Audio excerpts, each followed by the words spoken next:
If you need to make your team stronger, go to u7buy.com and buy yourself some cheap and reliable FC24 coins. Remember to use my discount code ELI to enjoy 6% off. Most of you guys know U7Buy for its FC coin service. Apart from FC coins, U7Buy also provides more game services like top-up mobile games, gift cards, game keys, and more. Click my link in my description and enjoy the cheapest price now. Alright guys, welcome back to the channel. We have authentic tactics to go over again today.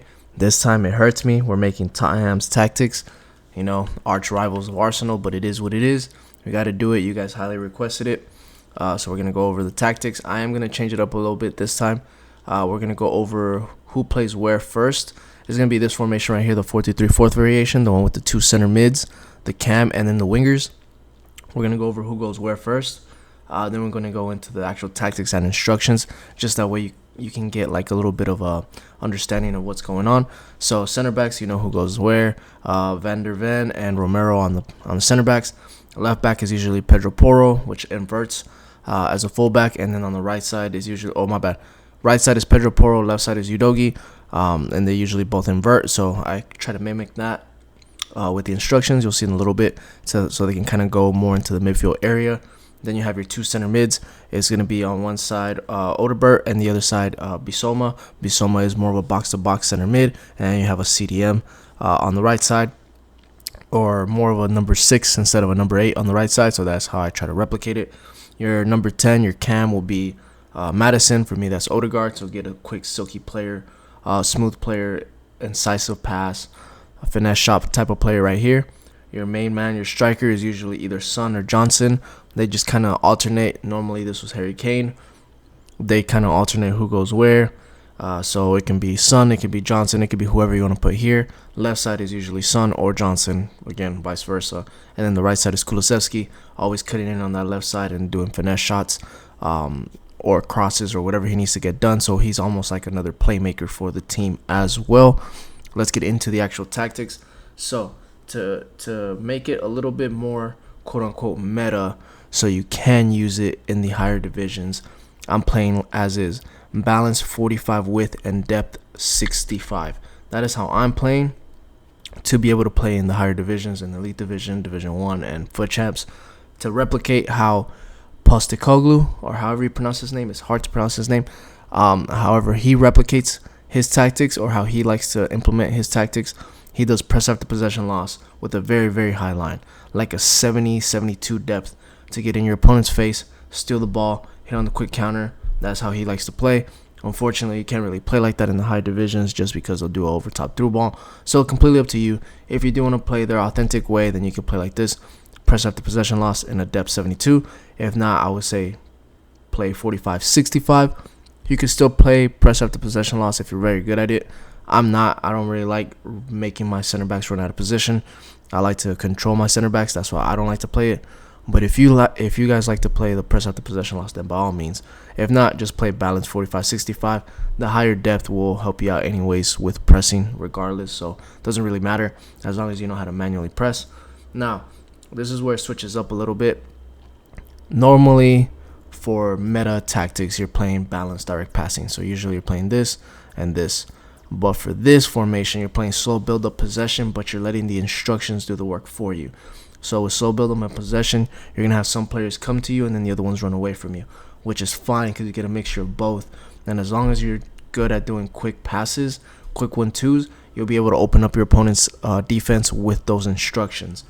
So, yeah, with the, slow build-up possession, leave it as is. You can switch up the possession chance creation if you want. You can do balance if you really want to, or direct passing if you feel like it's too slow for you. But I recommend starting off like this: slow build up possession, then going from there, switching it up depending on your play style. But it let the instructions do the work for you, if that makes sense. With 60, just to have those wingers wider and letting the center mids be actually more far apart. That way you could do quick transition play. And you have enough space to get out of a press, especially when you're playing against a formation like the 4-3-2-1. So where is it?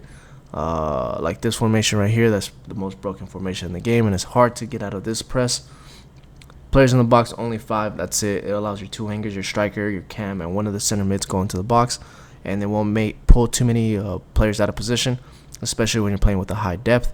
And then corners and free kicks, you can do whatever you want. Who goes where? I kind of already went over that with you guys. Just make sure you get a marksman striker. Your wingers, make sure that they have some type of finesse shot or whip cross play style, so you can whip some crosses in or some cutbacks. Make sure your best player on the ball is your cam. Make sure you get a number 8, a box-to-box center mid on the left side, like a Bellingham, somebody like that, a Hullet. And then on the right side, try to play a more CDM, like a Vieira. And then your fullbacks, make sure that they're very good on the ball, fluid, can do skill moves, passes, a little bit of everything, because they will get involved in the play a lot. And hit that like and hit that subscribe button if I ever helped you guys out before. That will greatly help out the channel, and we'll go back to super meta tactics in the next installment of this game in FC 25, which comes out in a few weeks. All right, instructions. This is what's very, very, very important. I'm going to start off backwards. Usually I start off with the goalie. We're going to start off with the striker. So we're going to do stay central, getting behind. Your main striker should focus on positioning himself centrally and looking to get in behind the defense when the opportunity rises. So long story short, I had to take some notes, so I can make these tactics actually work for you guys. This guy won't be super aggressive on the runs because I don't have the stay forward instruction. He's just, as soon as he sees a opportunity open up, he'll run in behind. So if, let's say, you're occupying your opponent's defense with your right winger, your striker will just run into that half space. So the half space is in between the center backs and the fullback. He'll exploit those half spaces and push your opponent's defense back. So you can use that for cutbacks, for quick 1-2s, or for finesse shots outside of the box. Your right winger is a little bit different, so he's going to be on comeback on defense, so you can defend in a 4-4-1-1. Cut inside, because that's what Kulusevski does a lot. So you can cut inside, do finesse shots or quick 1-2s, and then do cutbacks and get into box or cross just to get more bodies inside the box. And he's going to do a lot of 1-2s with your striker. Your left winger is a little bit different. He's on comeback on defense. Same thing for the 4-4-1-1. Whenever you're defending, get into box or cross, but he's on stay wide. That's for those finesse shots outside of the box or for those whip crosses. Usually that's Johnson, and then he'll feed Son, which will be in the middle of the park. So keep that in mind. He will be staying wide a lot. So you can do quick 1-2s, you can do crosses on the left side and then cutbacks on the right side, however you want. But he will be staying more wide, so he will be your outlet player.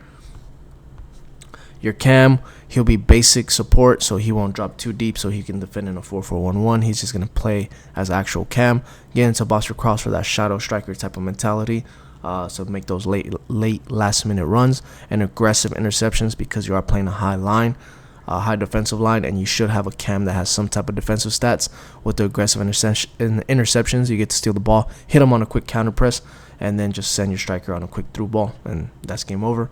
Your right center mid is your more defensive-minded one, so he's stay back while attacking, stay on the edge of the box, cover center, stay on the edge of the box so he doesn't go all the way into the box, and do recycle plays. So whenever you do need to get out or you need to recycle the play, send it back to your center mid, and then you can cross it over to your left winger, just bomb it over there, and he'll be open by himself all the times. But this should be your outlet type of player and your first line of defense. Your left center mid is going to be a box-to-box center mid, so he's going to go up a lot. So he's get forward, get into box or cross, cover center. So he's going to be acting like another cam. So he'll be operating in the left half space or the left channel, and then your central cam is going to be operating on the right channel. So it's almost going to play like a 4-3-3, if that makes sense, with your center mid, your right center mid operating like a center mid, and then your cam operating like a right cam, and then your left center mid operating like a left cam.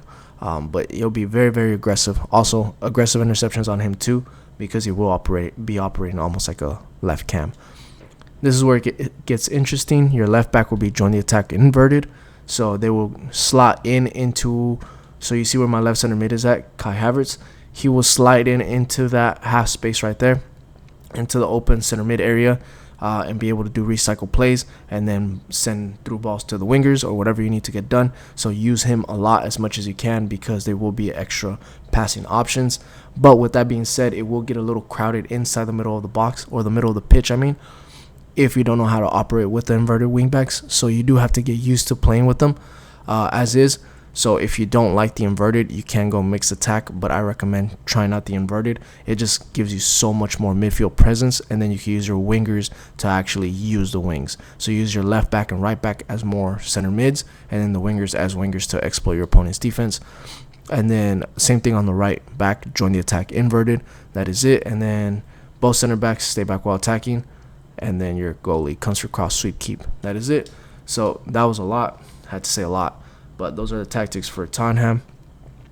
Hopefully you guys like it. I will come back and post another few videos. I have like 9 more tactics to go over that I've been working on for the past few days. I'll post those in the next maybe hours or next few days or so. But yeah, I'll catch you guys on the next one. Peace.